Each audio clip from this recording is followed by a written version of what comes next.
स्वागत है आप सभी का पंचऋषि क्लासेस में।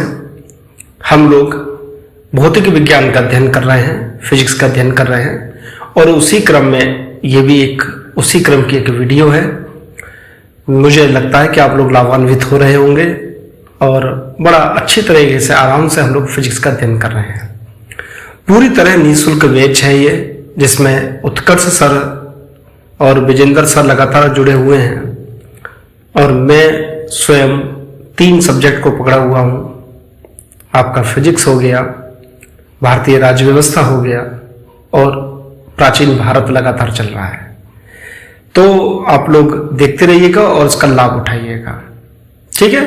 वैसे तो हमारी ऑफलाइन क्लास में छात्र पढ़ते हैं, लेकिन ऑनलाइन माध्यम से हम लोग उन छात्रों के लिए जो किसी वजह से नहीं पढ़ पाते हैं क्लास में, उनके लिए इस तरह की एक पेशकश की गई, एक प्रयास किया गया है। बस आप लोगों के प्रेम की और प्यार की आवश्यकता है। चलिए, हम लोग फिजिक्स का अध्ययन कर रहे थे और मैंने लास्ट क्लास में बताया था कि अब हम लोग यांत्रिकी यानी कि मैकेनिक्स का अध्ययन करेंगे। यांत्रिकी जिसको कहते हैं मैकेनिक्स, उसका अध्ययन करेंगे, समझेंगे कुछ चीजों को, ठीक है। यांत्रिकी और मैकेनिक्स का हम लोग क्या करेंगे, अध्ययन करेंगे। चलिए, सबसे पहले इसमें जिस बिंदु पर बात करते हैं वो होता है गति की अवस्था क्या होती है और विराम की अवस्था क्या होती है। किसे हम लोग गति की अवस्था कहते हैं और किसे हम लोग विराम की अवस्था कहते हैं। देखिए, ये दोनों जो शब्द हैं, गति की अवस्था और विराम की अवस्था, ये एक्चुअल में एब्सोल्यूट नहीं है, ये रिलेटिव है। ये क्या है, रिलेटिव टर्म है। रिलेटिव, ये क्या है, रिलेटिव टर्म है।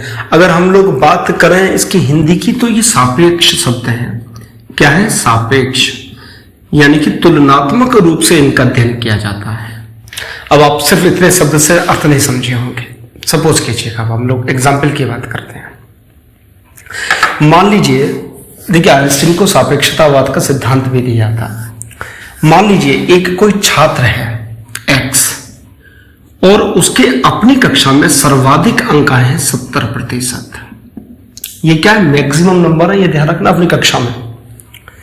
ये छात्र का एडमिशन दूसरी स्कूल में होता है, यही छात्र है, तो इस छात्र को क्या कहा जाता था कि ये क्लास का सबसे होशियार छात्र है, क्योंकि इसके क्या आए थे, सर्वाधिक अंक आए थे अपनी कक्षा में।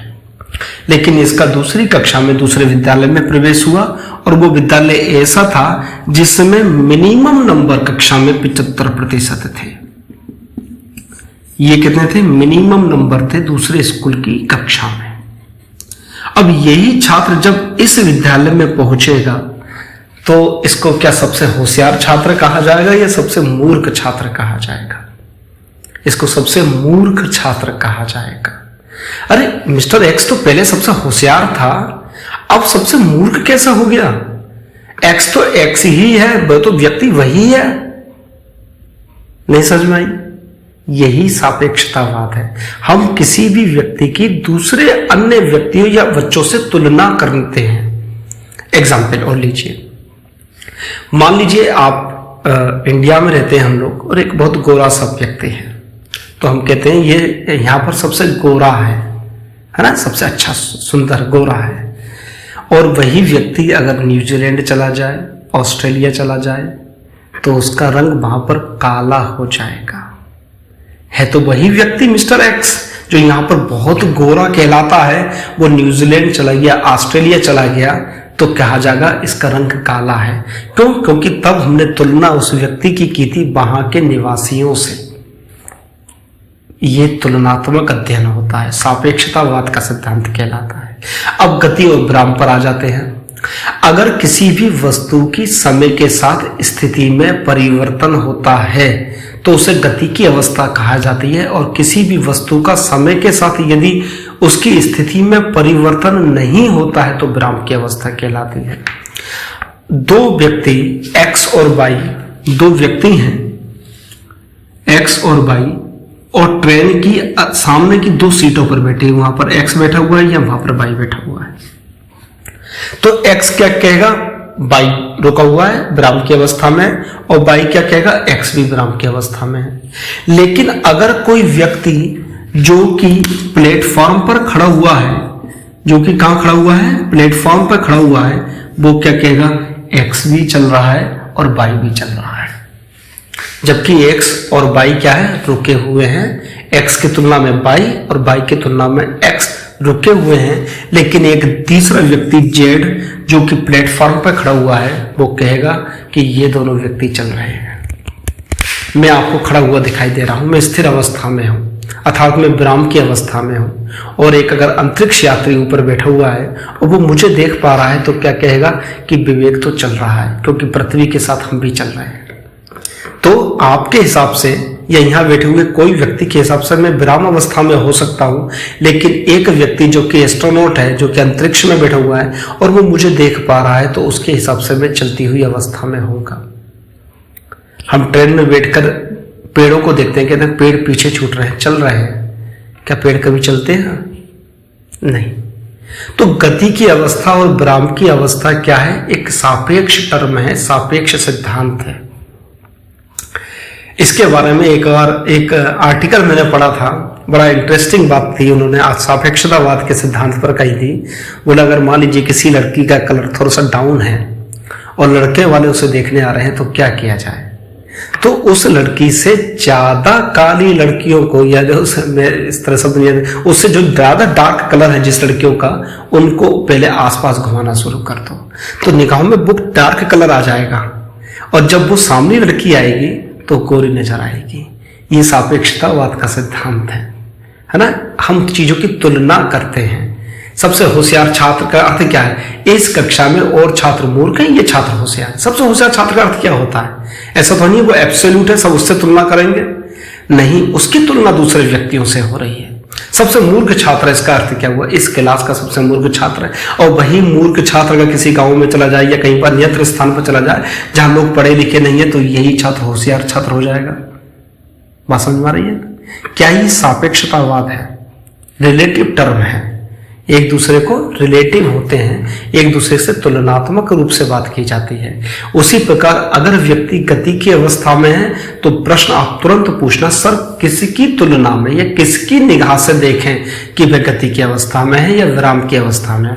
अर्थात अगर हम कहें कि व्यक्ति गति की अवस्था में है या हम कहें विराम की अवस्था में, तो सीधे सा अर्थ है कि किसी न किसी की तुलना में यह बात की जा रही है ना। गति की अवस्था कुछ होती ही नहीं है। मान लीजिए एक ट्रेन जा रही है, आप समझिए ये दो ट्रेन है सपोज कीजिएगा, या दो कार हैं, ए कार है और ये दूसरी बी कार है। मेरी बात समझना आप लोग। और दोनों इस दिशा में जा रही हैं, एक ही दिशा में, और दोनों की स्पीड है 20 किलोमीटर पर आवर। इसकी भी कितनी है? 20 किलोमीटर पर आवर। यहां पर एक व्यक्ति झांक कर इस व्यक्ति को देखता है, तो क्या ये वाला व्यक्ति एक्स वाई को गति की अवस्था में दिखाई देगा? नहीं दिखाई देगा। वो उसको स्थिर अवस्था में दिखाई देगा। लगेगा ये तो हमारे साथ साथ चल रहा है। अगर मैं किसी स्पीड से चलूं और मेरे साथ उसी स्पीड से कोई और व्यक्ति चले, तो हम दोनों एक दूसरे के लिए स्थिर अवस्था में होंगे। जबकि एक तीसरा व्यक्ति जो कि हल्के दौड़ रहा है, वो क्या कह रहा है, भैया रुको, आप बहुत तेज आगे निकल रहे हो हमसे। तो क्या हुआ? गति की अवस्था या विराम की अवस्था वास्तव में एक सापेक्ष शब्द है, सापेक्ष टर्म है। मेरे हिसाब से आपको क्लियर हो गया होगा ये सापेक्षता है क्या। तो गति की अवस्था का डेफिनेशन क्या देते हैं कि यदि किसी वस्तु की स्थिति में समय के साथ परिवर्तन हो रहा है, तो वह गति की अवस्था कहलाएगा। और किसी वस्तु की या व्यक्ति की स्थिति में समय के साथ परिवर्तन नहीं हो रहा है, तो विराम की अवस्था कहलाएगी। यहां तक बात समझ में आ गई होगी। चलिए आगे बढ़ते हैं हम लोग। अब कोई आपसे पूछे कि चल रहा है या रुका हुआ है, तो आप पूछिएगा किसकी तुलना में, है ना। आप बिल्कुल मत कह दीजिएगा वो रुका हुआ है या चल रहा है, आप कहिए किसकी तुलना में। तो पृथ्वी पर सभी लोग खड़े हो गए, तो एस्ट्रोनॉट की तुलना में सब चलते हुए दिखाई देंगे, भले ही पृथ्वी पर सब लोग रुके हुए क्यों ना खड़े हों। बात समझ में आ रही है? चलिए आगे बढ़ते हैं हम लोग। अब कुछ बिंदुओं पर बात करते हैं, डिस्टेंस पर बात करते हैं हम लोग, और डिस्प्लेसमेंट पर बात करते हैं। कल पिछली क्लास में भी हम लोगों ने इस पर चर्चा की थी, तो चलिए थोड़ा सा इसको डीपली और डिटेल में जाकर पढ़ते हैं। डिस्टेंस क्या हो रहा है और डिस्प्लेसमेंट किसे कहते हैं। चलिए आप लोग लिखते भी रहिएगा, है ना। डिस्टेंस को बेटा कहा जाता है दूरी, और डिस्प्लेसमेंट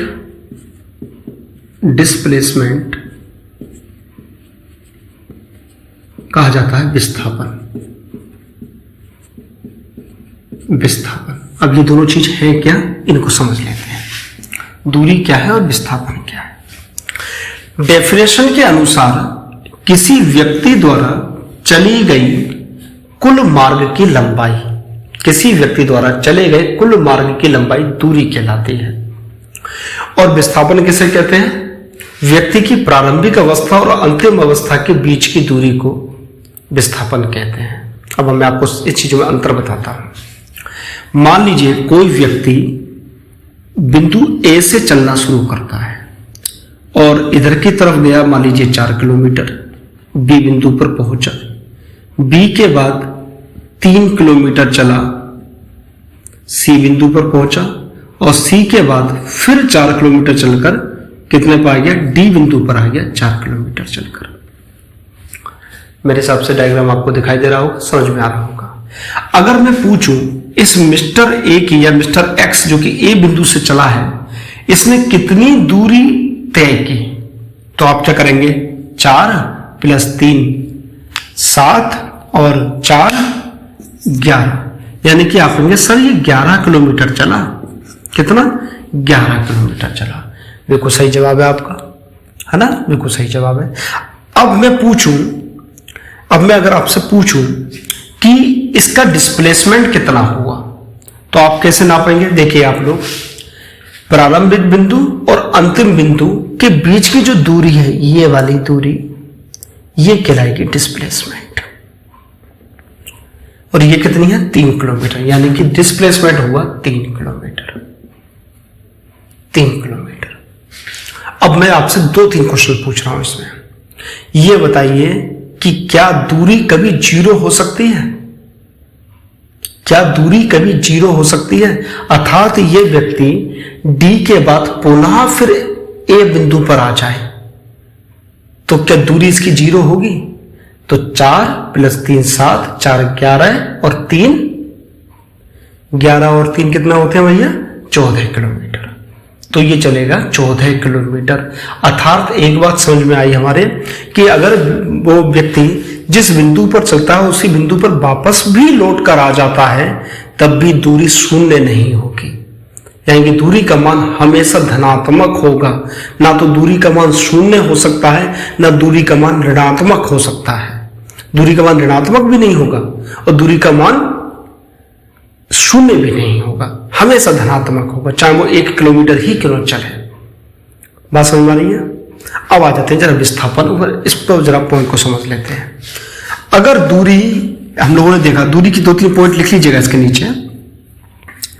दूरी सदैव धनात्मक होती है, सदैव धनात्मक होती है, सदैव धनात्मक होती है, पहली बात। दूसरी बात लिख लीजिएगा इसी में, दूरी का मान कभी भी 0 नहीं हो सकता और ऋणात्मक नहीं हो सकता, कभी भी 0 नहीं हो सकता और ऋणात्मक नहीं हो सकता। दूरी एक अदिश राशि है। क्या हमने कहीं पर दिशा को देखा, हम लोगों ने सिर्फ काउंट कर कर इसको जोड़ लिए सबको, बस वैल्यू हो गई। हमने कभी देखा कि पूर्व दिशा में है या पश्चिम दिशा में है या उत्तर दक्षिण किस दिशा में है, नहीं देखा। यानी कि दूरी में दिशा के मान की आवश्यकता नहीं है, इसलिए दूरी एक अदिश राशि है। दूरी क्या है, एक अदिश राशि। क्योंकि जब मैं चाल समझाऊंगा तब इस दूरी के इस वाले गुण का प्रयोग किया जाएगा। बात समझ आ रही है। दूरी कैसी है, एक अदिश राशि है भैया। कैसी राशि है, एक अदिश राशि है। काट बांध लीजिएगा, बहुत बार प्रश्न आता है। ठीक है, अब जरा विस्थापन की बात करते हैं। मान लीजिए ये व्यक्ति बिंदु ए से चलना शुरू करता है और 5 किलोमीटर चलकर बिंदु बी पर पहुंचता है। बी के बाद फिर से ये 4 किलोमीटर चलकर बिंदु सी पर पहुंचता है, सी पर पहुंचता है। अब अगर मैं आपसे पूछूं, या इस तरह कर लीजिएगा, 3 किलोमीटर चल लीजिएगा। ए से बी 3 किलोमीटर चलता है, बी से सी 4 किलोमीटर। कैलकुलेशन को इजी करने के लिए किया है मैंने, इसे कुछ भी हो सकता है। अब आपसे पूछा जाए इसका विस्थापन कितना है, दूरी कितनी होगी? तो 3 + 4 7 किलोमीटर। सीधे सीधे आपसे पूछा जाए इसका विस्थापन डिस्प्लेसमेंट कितना है, कैसे निकालेंगे? मैंने क्या परिभाषा बताई थी आपको? प्रारंभिक बिंदु और अंतिम बिंदु के बीच की दूरी। ठीक है, प्रारंभिक बिंदु कौन सा? ए, अंतिम बिंदु कौन सा? सी।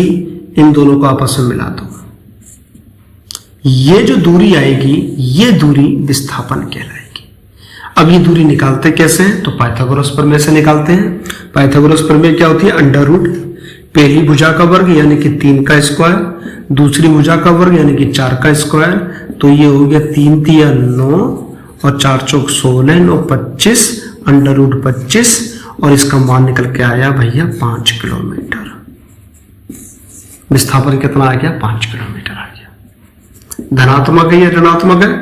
धनात्मक है, क्योंकि इसी दिशा में है। ठीक है, बात समझ में आ गई? अब जरा दूसरा प्रश्न देखो, अब जरा इसी को दूसरा देखो। अब यही व्यक्ति क्या करता है? सी से पुनः बढ़ता है और डी बिंदु तक पहुंच जाता है और चलता है 3 किलोमीटर। अब मैं आपसे प्रश्न पूछूं कि विस्थापन क्या होगा? तो क्या कहता है? प्रारंभिक बिंदु और अंतिम बिंदु के बीच की दूरी। तो प्रारंभिक बिंदु ए और अंतिम बिंदु डी, इनके बीच की दूरी कितनी है भैया? 4 किलोमीटर। तो 4 किलोमीटर। तो विस्थापन कितना हो गया? 4 किलोमीटर। अब मैं फिर से इसमें कुछ चेंज करता हूं, आप देखिएगा। अब ये व्यक्ति पुनः डी से चलता है और वापस ए पर आ जाता है। वापस कितने पर आ जाता है? ए पर वापस लौट कर आ जाता है। अब आप विस्थापन बताइए। विस्थापन क्या कहता है? प्रारंभिक बिंदु और अंतिम बिंदु के बीच की दूरी। तो प्रारंभिक बिंदु भी वही बिंदु है और अंतिम बिंदु भी वही बिंदु है, यानी कि विस्थापन हो गया 0। विस्थापन क्या हो गया? 0। तो विस्थापन का मान धनात्मक भी हो सकता है और 0 भी हो सकता है। दूरी हमेशा धनात्मक होगी, 0 नहीं होगी। विस्थापन 0 भी हो सकता है, धनात्मक भी हो सकता है और ऋणात्मक भी हो सकता है। कैसे? अभी बताता हूं। व्यक्ति ने क्या किया कि 3 किलोमीटर सी से डी तक आया, डी के बाद पुनः वो ए की तरफ चला गया 4 किलोमीटर चलकर, यानी कि वापस उसी बिंदु को पहुंच गया और फिर यहां से 1 किलोमीटर इधर की तरफ बढ़ता है और पहुंच जाता है डी ई बिंदु पर। इधर की तरफ चलता है, देखिए इधर की तरफ पॉजिटिव था, इधर की तरफ चलेगा तो क्या होगा? नेगेटिव हो जाएगा। अब मैं पूछूं विस्थापन कितना है? तो प्रारंभिक बिंदु और अंतिम बिंदु के बीच की दूरी कितनी है? 1 किलोमीटर। लेकिन ये धनात्मक होगा या ऋणात्मक होगा? ये ऋणात्मक होगा। अब पूछेंगे सर आपने ये बात तो बताई नहीं कि ऋणात्मक क्या होता है, धनात्मक क्या होता है। देखिए इसको भी याद कर लीजिएगा। इसको बनाने का तरीका यह है कि मान लीजिए ये रही आपकी दिशाएं, ये रही आपकी दिशाएं। तो इधर की तरफ यानी कि टूवर्ड्स द राइट, दाहिनी तरफ को हम पॉजिटिव लेते हैं, बाईं तरफ को हम लोग नेगेटिव लेते हैं, ऊपर की ओर हम लोग पॉजिटिव लेते हैं और नीचे की ओर हम लोग नेगेटिव लेते हैं। जब मूवमेंट समझाऊंगा तब ये चीज बहुत काम आएगी आपको। अगर हम दाहिनी तरफ लेते हैं तो पॉजिटिव लेते हैं, बाईं तरफ लेते हैं तो नेगेटिव लेते हैं, ऊपर की तरफ लेते हैं तो पॉजिटिव लेते हैं और नीचे की तरफ लेते हैं तो नेगेटिव लेते हैं। अब ये किधर की तरफ जा रहा है? बाईं तरफ जा रहा है ना? स्टार्टिंग पॉइंट से किधर की तरफ जा रहा है? बाईं तरफ जा रहा है, इसलिए इसका मान किधर होगा? ऋणात्मक होगा। इसलिए विस्थापन ऋणात्मक भी हो सकता है, 0 भी हो सकता है, धनात्मक भी हो सकता है। तीनों कंडीशन बता दी मैंने। अब आप बताइए कि ऋणात्मक हुआ इसका अर्थ क्या हुआ, 0 हुआ इसका अर्थ क्या हुआ, धनात्मक है इसका अर्थ क्या हुआ? क्या इसमें दिशा का कोई रोल है? बिल्कुल। हमने क्या कहा? Right word left word. Right left क्या है? दिशा ही तो है। यानी कि विस्थापन में दिशा का भी महत्वपूर्ण योगदान है, महत्वपूर्ण रोल है।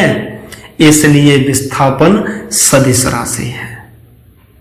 विस्थापन क्या है? एक सदिश राशि है। अब कहेंगे सदिश राशि क्या होती है और अदिश राशि क्या होती है? तो पिछली वीडियो देखिए आप लोग, है ना, कि अदिश राशि क्या होती है और सदिश राशि क्या होती है। इसके लिए आपको हमारी पिछली वीडियो देखनी पड़ेगी, है ना। तभी तो मैंने कहा क्रमबद्ध तरीके से देखिएगा, मजा आएगा फिजिक्स में मेरे साथ पढ़ने में। ठीक है, तो आप पिछली वीडियो को देखिएगा अदिश राशि और सदिश राशि के लिए। तो मेरे हिसाब से दूरी और विस्थापन समझ में आ गया होगा। चलिए एक बार फिर से रिपीट कर देते हैं, हम सबको मिला देते हैं। दूरी सदैव धनात्मक होती है, इसका मान शून्य नहीं हो सकता, ऋणात्मक नहीं हो सकता, ये एक अदिश राशि है। ठीक है, इसको मीटर में नापते हैं या किलोमीटर में नापते हैं। इधर आइएगा। विस्थापन एक सदिश राशि है, vector quantity. Displacement is a vector quantity, है ना। ये धनात्मक भी हो सकता है, ऋणात्मक भी हो सकता है, शून्य भी हो सकता है। सही है, तो ये 2 पॉइंट आपको मेरे हिसाब से समझ में आ गए होंगे। अगर ये दोनों पॉइंट समझ में आ गए तो आपको वेलोसिटी और स्पीड समझ में आ गई, चाल और वेग समझ में आ गया। कैसे समझा देते हैं हम आपको। चलिए दूसरा पॉइंट हम लोग समझते हैं, वेग क्या होता है और चाल क्या होती है। वेग क्या है और चाल क्या है, आपको भी समझा देते हैं। देखिए बड़ा आनंद आएगा फिजिक्स में मेरे साथ आपको, है ना, क्योंकि मैकेनिक्स मेरा शुरू से बड़ा फेवरेट सब्जेक्ट रहा है, तो आपको आनंद आएगा। चलिए देखिए, हम लोग बात करते हैं 2 चीजों पर। एक तो हम लोग चाल क्या होती है इसकी बात करेंगे, चाल, और दूसरी बात करेंगे वेग की। चाल कहते हैं, चाल बराबर, चाल का फॉर्मूला होता है चाल बराबर दूरी बटे समय। चाल बराबर दूरी बटे समय। वही वेग के लिए कहा जाता है वेग बराबर विस्थापन बटे समय। वेग बराबर विस्थापन बटे समय। देखिए मैंने कहा ना, दूरी और विस्थापन समझ लीजिए तो चाल और वेग समझ गए आप लोग। आ जाइए अब जरा इस पर हम लोग इसका पोस्टमार्टम कर लें। तो चाल बराबर क्या है, दूरी बटे समय। वेग क्या है, विस्थापन बटे समय। चलिए सबसे पहले तो इसका फॉर्मूला निकाल लेते हैं हम लोग। इसका मात्रक निकाल लेते हैं। मात्रक दूरी का क्या होता है, मीटर। समय का क्या होता है, सेकंड, मीटर पर सेकंड। ये क्या है, इसकी यूनिट है, मात्रक है। इसका जरा यूनिट निकाल लो जरा भाई। यूनिट क्या निकली इसकी, विस्थापन को भी मीटर और समय भी मीटर, यानी कि दोनों की यूनिट सेम है, मीटर पर सेकंड। जरा विमीय सूत्र निकाल लो इसका, डायमेंशनल फॉर्मूला, है ना। विमीय सूत्र निकाल लिया। मीटर को हम किससे रिप्रेजेंट करते हैं, एल से, डिवाइडेड बाई सेकंड को किससे रिप्रेजेंट करते हैं, टी से, यानी कि इसका विमीय फॉर्मूला आ गया एल टी माइनस 1। इधर आ जाइएगा। मीटर को किससे रिप्रेजेंट करते हैं, एल से। एस को किससे रिप्रेजेंट करते हैं, टी से, तो इसका फॉर्मूला हो गया एल टी माइनस 1। आप कहोगे ये क्या घास काट दिया आपने, तो है ये समझाया नहीं ये क्या चीज है। तो फिर पिछली वीडियो पर जाइएगा, है ना, उसमें मैंने ये बहुत डिटेल में समझाया, आपके लिए समझाया है कि कैसे बनाइए। ठीक है, तो आप पिछली वीडियो को देखिएगा, उससे कॉन्सेप्ट क्लियर हो जाएगा। क्योंकि अगर हम हर चीज पर समझाते रहेंगे ना तो समय कोर्स भी पूरा नहीं हो पाएगा। तो क्या हो गया, एल टी माइनस 1, इधर ये हो गया एल टी माइनस 1। अब आता है महत्वपूर्ण बिंदु। मैं पूछूं आपसे, चाल एक सदिश राशि है या अदिश राशि है? चाल एक सदिश राशि है या अदिश राशि है? वेग एक सदिश राशि है या अदिश राशि है? अगर मैं आपसे प्रश्न पूछूं, क्या जवाब देंगे आप लोग? तो आप कहोगे गुरुजी हमको तो पता नहीं है। अरे कैसे नहीं पता, आपको ही तो पता है। और किसको पता है, क्यों, कैसे, समझिए। अच्छा एक चीज बताइए जरा, इसके फॉर्मूले पे आ जाओ। चाल बराबर क्या कहता है, दूरी बटे समय। भैया मेरे, दूरी क्या है, एक सदिश राशि या अदिश राशि है? स्केलर क्वांटिटी है, वेक्टर क्वांटिटी? आप कहोगे सर अदिश राशि, अभी तो हमने पढ़ा था। दूरी एक अदिश राशि है। और समय क्या है, सर समय भी एक अदिश राशि है। अर्थात दोनों अदिश राशि हैं। अदिश राशि बटे अदिश राशि, तो मिली हुई चीज भी तो अदिश राशि होगी ना होगी। ये किसको पता था, आपको तो पता है। तो क्यों जरूरत है इसको रटने की। दूरी एक अदिश राशि है, समय एक अदिश राशि है, अर्थात चाल भी एक अदिश राशि होती है। मेरे हिसाब से आपने पकड़ लिया होगा। अब आ जाइए इधर जरा, अब बताइए आप इसके बारे में। वेग क्या है, एक अदिश राशि है, सदिश राशि है? अब आपका जवाब बिल्कुल सही आया, सदिश राशि है। क्यों आया आपका जवाब, क्योंकि आपने विस्थापन की ओर देखा। और विस्थापन भैया क्या है, एक वेक्टर क्वांटिटी है, एक सदिश राशि है। और समय क्या है भैया, एक अदिश राशि है। और सदिश बटे अदिश बराबर सदिश। तो वेग क्या होता है, एक सदिश राशि होती है। बस यहां पर ही बड़ा कंफ्यूजन होता है बच्चों को कि चाल अदिश राशि है या सदिश राशि है, वेग अदिश राशि है या सदिश राशि है। मेरे हिसाब से कॉन्सेप्ट क्लियर होगा, कोई भी पॉइंट ऐसा नहीं बचेगा जो आपको ना करा हो। तो मेरे हिसाब से चाल और वेग के बारे में आप लोग समझ चुके होंगे। ठीक ठीक है, वेग क्या है और चाल क्या है। अगर दोनों चीज समझ गए तो त्वरण को आप लोग बहुत इजी तरह समझ लेंगे। त्वरण जिसको एक्सीलरेशन कहते हैं, और अगर नेगेटिव फॉर्म में लें तो उसको रिटार्डेशन या मंदन कहते हैं। कैसे कहते हैं अभी समझा देते हैं हम। मेरे हिसाब से यहां तक की बात आपको समझ में आई होगी, आपने नोट भी कर ली होगी। चलिए अब आ जाते हैं भैया त्वरण के ऊपर। त्वरण क्या है? त्वरण की पहले परिभाषा देख लेते हैं, फिर इसका पोस्टमार्टम कर देंगे। त्वरण कहता है वेग परिवर्तन की दर को, वेग परिवर्तन की दर, वेग परिवर्तन की दर को क्या कहा जाता है? त्वरण कहा जाता है। अब जरा इसका पोस्टमार्टम कर लें इसी बात पर। इसने क्या कहा? वेग परिवर्तन, यानी कि सबसे पहले तो आ गया वेग, और वेग भैया कैसी राशि होती है? एक सदिश राशि होती है। इसलिए भैया त्वरण भी कैसी राशि हो गई? एक सदिश राशि हो गई। चलिए यहां तक ये कॉन्सेप्ट क्लियर हो गया हमारे लिए कि त्वरण क्या होती है? एक वेक्टर क्वांटिटी होती है। अब आ जाते हैं वेग परिवर्तन है क्या, दर क्या है। मान लीजिए आपने मोटरसाइकिल स्टार्ट की, प्रारंभिक वेग कितना भैया उसका? जब खड़ी है, शुरुआत कर रहे हैं 0, और कुछ समय बाद अगर हमने देखा कि 10 मिनट बाद आप तो फुर्र से निकल रहे थे, और प्रारंभ में जब ये चला था तब तो उसका वेग 0 था, क्योंकि गाड़ी खड़े से तो स्टार्ट हुई, और फिर उसका आपने जो कान ऐठा और वो फुर्र से निकल गए 10 मिनट बाद, तो हमने क्या करा? 10 मिनट पर 1 लगा दिया कैमरा, और कहा भैया देखिए जो स्पीड कितनी है इसकी। तो आपने कहा अरे इसकी तो स्पीड 80 किलोमीटर पर आवर है, यानी कि प्रारंभिक तो 0 थी, फिर कितनी हो गई? 80 हो गई। कितनी देर में हो गई? 10 मिनट में हो गई। तो जरा 1 मिनट में निकालो कितनी देरी हो जाएगी। वही 1 मिनट में निकालना की स्पीड में जो चेंज हुआ है वही तो त्वरण है। नहीं समझे आप? फिर रिपीट कर दे रहे हैं। आपने अपनी मोटरसाइकिल स्टार्ट करी, आपका वेग कितना है?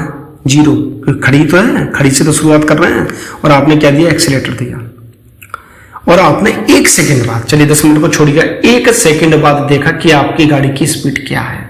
तो वो थी 10, मान लीजिए 10 मीटर पर सेकंड। वो कितनी थी? 10 मीटर पर सेकंड। 1 सेकंड के बाद आपने स्पीड देखी, तो प्रारंभिक वेग 0, 1 सेकंड के बाद 10 मीटर पर सेकंड, तो वेग में परिवर्तन कितना हुआ? 10 माइनस 0, अंतिम वेग माइनस प्रारंभिक वेग, तो 10 माइनस 0 बटे टाइम कितना? 1 सेकंड। यही त्वरण है, यानी कि 1 सेकंड में वेग में कितना परिवर्तन हो सकता है, इसी को कहा जाता है त्वरण। और यही बात उल्टी हो, आपकी गाड़ी चल रही है, वेग है आपका 60 किलोमीटर पर आवर, या मान लीजिए इसको कर लेते हैं 20 मीटर पर सेकंड की स्पीड से चल रही है, और आपने ब्रेक लगा दी है, अब स्पीड कम होती चली जाएगी, और आपने फिर 10 मिनट के बाद नापा, तो आपने कहा अरे सर ये तो 5 मीटर पर सेकंड रह गई, यानी कि अंतिम वेग कितना रह गया? 5। प्रारंभिक वेग कितना था? 20। 5 माइनस 20 बराबर -15 बटे कितने? 5 मिनट बाद मान लो निकाली, तो आपने -15 बटे 5, माइनस आ गया। माइनस का अर्थ है कि रिटार्डेशन यानी कि मंदन होना शुरू हो गया, और माइनस जब आया और प्लस जब आया तो आप समझ लीजिए इसमें डायरेक्शन आ चुकी है, इसमें डायरेक्शन आ चुकी है, और डायरेक्शन आ चुकी है तो ये एक सदिश राशि बन चुकी है। अब मैं बोर्ड में समझा देता हूं इसे। मान लीजिए आपका प्रारंभिक वेग जो है, प्रारंभिक वेग कितना है? u। अंतिम वेग कितना है? अंतिम वेग कितना है? बराबर v। और कितने समय में देखा है? दर, दर का अर्थ है कि बटे में टाइम आएगा। जब भी दर आ जाए तो आप समझ लीजिए बटे में टाइम आएगा, नीचे की तरफ टाइम आएगा, ठीक है, इसका अर्थ है टाइम। तो अब जरा देखिएगा वेग परिवर्तन कितना हो गया भैया, जरा देखो। वेग परिवर्तन किसे कहते हैं? अंतिम वेग यानी कि फाइनल वेलोसिटी, अंतिम वेग minus initial velocity, minus initial लिखा था, माइनस प्रारंभिक वेग। जरा देखो अंतिम कितना था? v माइनस यू अपॉन कितने? तो ये तो आ गया वेग परिवर्तन। अब त्वरण को किसे कहते हैं? एक्सीलरेशन। ए से रिप्रेजेंट करते हैं इसको, एक्सीलरेशन को, क्योंकि एक्सीलरेशन कहते हैं acceleration equals to v minus you upon T, ये आ गया फॉर्मूला। अंतिम वेग माइनस प्रारंभिक वेग बटे समय, तो a equal to B minus you upon T. बात समझ में आ गई। अब अगर आपने ब्रेक लगाए और आपने क्या करा, ब्रेक लगाए, तो ब्रेक लगाने पर जो आपका अंतिम वेग होगा वो कम होगा नहीं होगा। मान लीजिए आपका गाड़ी चल रही है और आपकी स्पीड है 20 मीटर पर सेकेंड, आपने ब्रेक लगाए तो फाइनल वेलोसिटी हो गई मान लीजिए 5 मीटर पर सेकेंड, और आपने कहा वेग परिवर्तन, इसको डीवी भी लिख लेते हैं। डीवी क्या कहता है, अंतिम वेग -5 माइनस प्रारंभिक वेग -20, तो हो गया -15। और जैसे ही माइनस आया इसका अर्थ है कि मंदन हो रहा है, आपने ब्रेक लगाए हैं, आपने कान नहीं ऐठे हैं बल्कि ब्रेक लगाए हैं। ब्रेक लगाना यानी कि त्वरण का ऋणात्मक स्वरूप मंदन कहलाता है, जिसको इंग्लिश में रिटार्डेशन कहते हैं, यानी कि एक्सीलरेशन और रिटार्डेशन। एक्सीलरेशन का अर्थ है स्पीड बढ़ना, रिटार्डेशन का अर्थ है स्पीड में कमी होना। सही है, यहां तक की बात समझ में आ गई। अब इसका जरा हम लोग मात्रक निकालेंगे, उसका विमीय सूत्र निकालेंगे, ये कैसी राशि है ये लिख लेंगे, त्वरण कंप्लीट लिख लीजिएगा जरा। अब जरा यहां पर देखिए आप लोग, मेरे हिसाब से दिख रहा है आप लोगों को, मैं इसका यहां बना देता हूं, यहां पर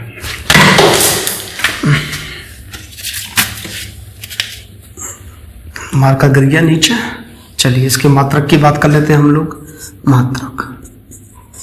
मात्रक कैसे कहते हैं, वेग क्या होती है आपको मालूम ही है। वेग हम लोगों ने पीछे भी निकाल चुका है, वेग होता है मीटर पर सेकंड डिवाइडेड बाय टी, किससे होता है सेकंड, यानी कि इसका मात्रक हो गया मीटर पर सेकंड स्क्वायर, मीटर पर सेकंड स्क्वायर। जरा इसका विमीय सूत्र निकाल लो। विमीय सूत्र देखिए, मीटर को किससे रिप्रेजेंट करते हैं, एल से डिवाइडेड बाय सेकंड को किससे रिप्रेजेंट करते हैं, टी से, और चूंकि सेकंड का स्क्वायर है या टी का स्क्वायर हो गया, तो ये हो गया आपका एल टी माइनस 2। क्या हो गया, एल टी माइनस 2। तो ये इसका विमीय सूत्र हो गया एल टी माइनस 2। मात्रक हो गया मीटर पर सेकंड का स्क्वायर, फॉर्मूला हो गया a equal to B minus you upon t, और इसका विमीय सूत्र यहाँ निकल गया। ये कैसी राशि है, ये एक सदिश राशि है। तो मेरे हिसाब से यहाँ पर सब चीज आपकी कंप्लीट हो गई। अब इसी से एक प्रश्न और बनेगा, और बड़ा अच्छा प्रश्न बनेगा। देखिए, मैं कभी इसके ना आप लोगों को टेस्ट लूंगा, जो जितनी चीज मैंने पढ़ा दी है आपके लिए उसका मैं टेस्ट भी लूंगा। तो देखते हैं कि टेस्ट में आप लोगों ने कितना पढ़ा। मेरे हिसाब से ये आप लोगों ने नोट कर लिया होगा। नोट नहीं करा है तो वीडियो को फिर से पॉज करो और नोट कर लो। वीडियो में ये तो फायदा रहता है कि गुरु चला भी जाए तब भी उसकी वीडियो को पॉज करके देख लिया जाता है। देखिए जरा, ये formula a equals to B minus you upon T, यही लिखा हुआ था, इसको मैंने दोबारा लिख दिया। अब t से जरा इधर मल्टीप्लाई कर दो तो हो गया at और हो गया v माइनस यू, और u को भी इधर ले आओ तो v equals to u plus at। अरे वाह वाह, ये क्या मिला, ये तो न्यूटन की गति का फर्स्ट इक्वेशन मिल गई। ये तो गति की इक्वेशन की फर्स्ट इक्वेशन है, v equals to U plus at। बस कहां से निकली, त्वरण के फॉर्मूले से, v बराबर u प्लस at, ये फर्स्ट इक्वेशन है। सेकेंड इक्वेशन लिखिएगा आप लोग, सेकेंड इक्वेशन लिखिएगा। सेकेंड इक्वेशन है s equals to U T plus half A T square. s equals to U T plus half A T square. मैं कुछ इसके न्यूमेरिकल भी कराऊंगा आप लोगों के लिए, ठीक है, क्योंकि यहां पर कई बार न्यूमेरिकल भी पूछ लिए जाते हैं। तो s बराबर you T plus half A T square. s क्या है बेटा, चली हुई दूरी है, चली हुई दूरी s कहलाती है। u क्या है बेटा, प्रारंभिक वेग है, प्रारंभिक वेग है। t क्या है बेटा, समय है, जितने समय में हम लोग दूरी को नाप रहे हैं। a क्या है बेटा, त्वरण है, और t क्या है बेटा, समय है। ठीक है, तो ये पूरा इसका फॉर्मूला रहा। एक दूसरा तीसरी इक्वेशन भी आती है इसकी, v square equals to U square plus 2as, जहां b क्या है बेटा, अंतिम वेग है। क्या है बेटा? अंतिम वेग। यू क्या है? प्रारंभिक वेग। प्रारंभिक वेग। ए क्या है बेटा? त्वरण है। और एस क्या है? चली हुई दूरी है। चली हुई दूरी है। ठीक है, तो ये तीन इक्वेशन हम लोगों को गति की इक्वेशन कहलाती हैं और इस पर बेस्ड होकर क्वेश्चंस भी आते हैं। तो मेरे हिसाब से आज के लिए इतना ही काफ़ी रहेगा। छोटी छोटी वीडियो बना रहे हैं इसलिए, जिससे कि आपको बहुत ज़्यादा परेशानी ना हो समझने में। तो नई क्लास के साथ हम लोग फिर हाजिर होंगे। इसके कुछ न्यूमेरिकल्स भी कराऊंगा आप लोगों को, और अगर आप लोगों ने पुरानी वीडियो नहीं देखी है वो जरूर देख लीजिएगा कॉन्सेप्ट क्लियर करने के लिए। तो इतिहास की भी और भूगोल और हिंदी और आपका राज्य व्यवस्था लगातार चल रहा है। तो ये सब आपके लिए एक फुल पैकेज, वो भी फ्री में उपलब्ध है पंचऋषि क्लासेस के द्वारा। तो आप लोग आनंद लीजिएगा पढ़ाई का और भरपूर लाभ उठाइएगा जितना उठा सकते हैं हम। ठीक है, तो फिर हम लोग नेक्स्ट क्लास में फिर मिलेंगे। सभी का बहुत बहुत धन्यवाद। Thank you.